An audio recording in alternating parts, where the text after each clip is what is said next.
Recipe share করব আপনাদের সাথে, যেটা আমাদের শীতকালের অনেকেরই প্রিয় একটা খাবারের মধ্যে পড়ে। পিঠে পুলি, পাটিসাপটা, দুধ পুলি, ভাজা পিঠে, অনেক কিছুই তো আমাদের ফেভারিট। তার মধ্যে আর একটা দারুণ ফেভারিট আইটেম হচ্ছে দুধ পুলি। সেই দুধ পুলিটাই কিন্তু আজকে আমি আপনাদের করে দেখাবো। এখানে আমি কিন্তু বেশ খানিকটা চালের গুঁড়ি নিয়ে নিয়েছি। চালের গুঁড়িটাকে কিন্তু গরম জল দিয়ে খুব সুন্দর করে মেখে নিতে হবে। যেরকমভাবে আমরা রুটির আটা মাখি ওরকমভাবে একটা মণ্ড তৈরি করে নিতে হবে গরম জল দিয়ে মেখে মেখে। দেখুন আমি অল্প অল্প করে হাতায় করে গরম জল দিয়ে কিন্তু খুব সুন্দর করে মেখে নেব। শীতকালের এত রকম দারুণ দারুণ খাবারের মধ্যে পিঠে পুলি, পাটিসাপটা, দুধ পুলি, এগুলোর মধ্যে আপনাদের কার কোনটা ফেভারিট ঝটপট আমাকে কমেন্ট করে জানাবেন। কিন্তু আমার কিন্তু পাটিসাপটা আর এই দুধ পুলি দারুণ লাগে। বলতে বলতে আমার কিন্তু এই মণ্ডটা খুব সুন্দর করে মাখা হয়ে গেছে, ঠিক যেন রুটির জন্য আটা মেখেছি। দেখুন আরেকটুখানি ভালো করে ঠেসে ঠেসে নিলেই কিন্তু একটা মণ্ড সুন্দর করে তৈরি হয়ে যাবে। এই যে আমি হাতে গোল পাকিয়ে দেখছি, দেখুন একটা কিন্তু সুন্দর শেপে কিন্তু চলে আসছে মোটামুটি। তার মধ্যে থেকে কিন্তু ছোট ছোট লেচির মতো কেটে নিতে হবে। আপনাদের যার যেরকম পছন্দ সেরকম সাইজের করে নিতে পারেন। আমি মোটামুটি লুচির সাইজের একটা করে ছোট্ট লেচি কেটে নিয়েছি, যেটার মধ্যে পুর ভরবো। কিসের পুর ভরবো সেটাও কিন্তু আপনাদের দেখাবো অবশ্যই। দুধ পুলির এই পুর হিসাবে অনেকে কিন্তু অনেক কিছু ব্যবহার করে থাকেন। কেউ কেউ নারকেলের পুর দেন, কেউ কেউ নারকেল নাড়ু করে, মানে গুড়ের নারকেল নাড়ুর মতো করে পুর দেন। আমরা কিন্তু এখানে গুড়ের সন্দেশ ব্যবহার করব। এখানে বেশ কিছুটা সন্দেশ রাখা রয়েছে, আর ওই দিকটাতে রয়েছে কিন্তু ক্ষীরের সন্দেশ। আর এই যে গুড়টা রাখা রয়েছে সেই গুড়টা দিয়ে কি করব বলুন তো, এই যে দুধটা এখানে কিন্তু জালে বসানো হয়েছে। দুধটা জাল দিয়ে তার মধ্যে তেজপাতা আর এলাচ দিয়ে দেওয়া হয়েছে। ওই গুড়টা কিন্তু এই দুধের মধ্যে পড়বে, দিয়ে একটা দারুণ গুড়ের একটা মানে দুধের লিকুইড মতো তৈরি করা হবে। যেহেতু শীতকাল, নলেন গুড় তো এখন সব জায়গায় জায়গায় প্রচুর পরিমাণে পাওয়া যাচ্ছে, যার কারণে দুধ পুলিটা কিন্তু আমরা গুড়েরই করব। আর এই দুধ পুলিটা জানেন তো, এই প্রথমবার আমি নিজের হাতে তৈরি করব। দেখুন ছোট ছোট এই লেচির মতো করে নিয়েছি, মণ্ড কেটে নিয়েছি। ওখানে কিন্তু বেশ কয়েকটা গড়া হয়ে গেছে। তো যেইভাবে করব, যেহেতু প্রথমবার করছি একটু কাঁচা হাতে করছি, আপনারা একটু মানিয়ে গুনিয়ে নেবেন কিন্তু। যাই হোক, তো এইরকমভাবে এটা একটু ছড়িয়ে নিতে হবে। আর ওই যে বললাম সন্দেশ, আর প্রথমে কিন্তু আমি ক্ষীরের সন্দেশের একটু পুর ব্যবহার করব এর মধ্যে। এই বেশ খানিকটা পরিমাণ কিন্তু খুব অল্প দিতে হবে, তা না হলে কি হবে, ওই যখন আমি ওই শেপটা দিতে যাব তা না হলে কিন্তু ওটা ফেটে যেতে পারে। তাই লেচির পরিমাণ অনুযায়ী সন্দেশটাকে কিন্তু সামঞ্জস্য বজায় রেখেই দিতে হবে। আবার এমনও দেবেন না যাতে একদম ভেতরে মুখে পুরি না পড়ে। তো এই যে দেখুন আমি একটা লম্বার মতো করে ওই প্যাঁড়ার মতো শেপ করে নিয়েছি। সরি, প্যাঁড়ার মতো না, একটু লম্বাতে ল্যাংচার মতোটা শেপ করে দিয়ে আমি এই পুরটাকে এভাবে ভরে দেবো।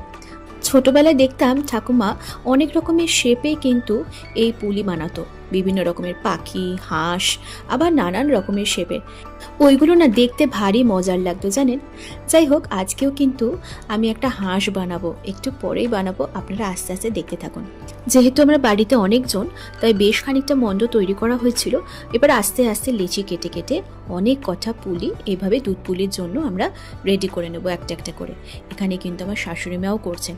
এই যে দেখুন খাঁজ কেটে কেটে আমি কাঁটা চামচে করে এই শেপগুলো দিয়েছি। জানি না কেমন হয়েছে, ওই একটু চেষ্টা করলাম মাত্র। যাই হোক, বলতে বলতে এখানে কিন্তু দুধটা আমাদের তো ফোটানো হয়েই গেছে। এরপর আস্তে আস্তে এর মধ্যে কিন্তু পাটালি গুড়টা ভেঙে ভেঙে দিয়ে দেওয়া হবে। এই দুধের মধ্যে পাটালি গুড়টা একটু মেল্ট হতে তো বেশ খানিকক্ষণ সময় লাগবেই। ভালো করে নেড়ে চেড়ে কিন্তু দুধটাকে মানে দুধের মধ্যে পাটালিটাকে মিশিয়ে নিতে হবে।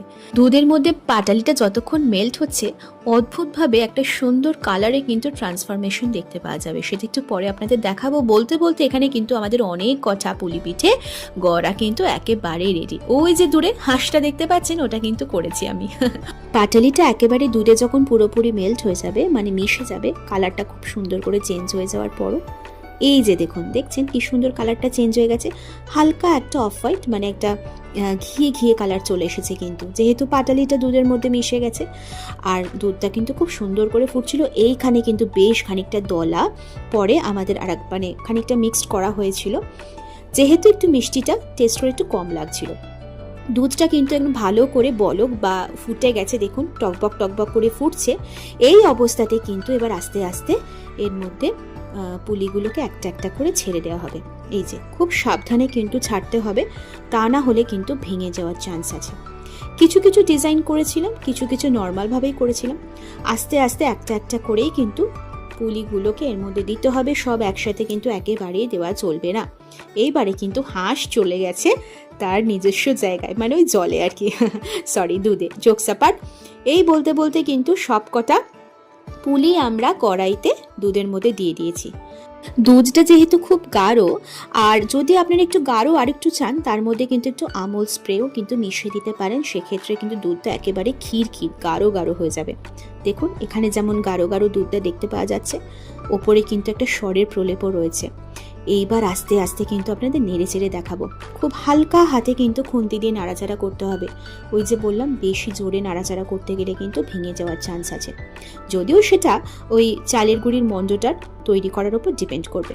বলতে বলতে কিন্তু আমাদের পিঠে পুলি একেবারে রেডি। দারুণ একটা কালার এসছে না বাটিতে। এবার আপনাদের একটা ঢেলে একটু কেটে আপনাদেরকে দেখাই খুন্তি করে। দেখুন এই যে কাটলাম, খুব সুন্দর করে কিন্তু পিস পিস করে কাটা যাচ্ছে, আর ভেতর থেকে কিন্তু ক্ষীরের সন্দেশের পুরটা খুব সুন্দর করে ভিজিবল রয়েছে। সো আজকের মতো তো এই আমাদের দুধ পুলির রেসিপি রেডি। আপনারা কে কি বানালেন শীতকালে ঝটপট আমাকে কিন্তু কমেন্ট করে জানাবেন। আমি কিন্তু এক প্লেট নিয়ে নিয়েছি, আর এই হাঁসটা কিন্তু আমার ছেলে খাবে বলে অনেকক্ষণ ধরে এক্সাইটেড, তাই ও ওয়েট করে আছে। চলুন ওকে এই প্লেটটা দিয়ে দিই। সো ভিডিওটা ভালো লাগলে অবশ্যই লাইক শেয়ার করে দেবেন, আর এই পদ্ধতিতে কারা কারা বানান আমাকে কিন্তু কমেন্ট করে জানাতে একদম ভুলবেন না। Thanks for watching. Don't forget to subscribe. যারা যারা নতুন চ্যানেলে আমার, তারা অবশ্যই সাবস্ক্রাইব করে আমার পাশে থাকবেন। আজকের মতো আসি।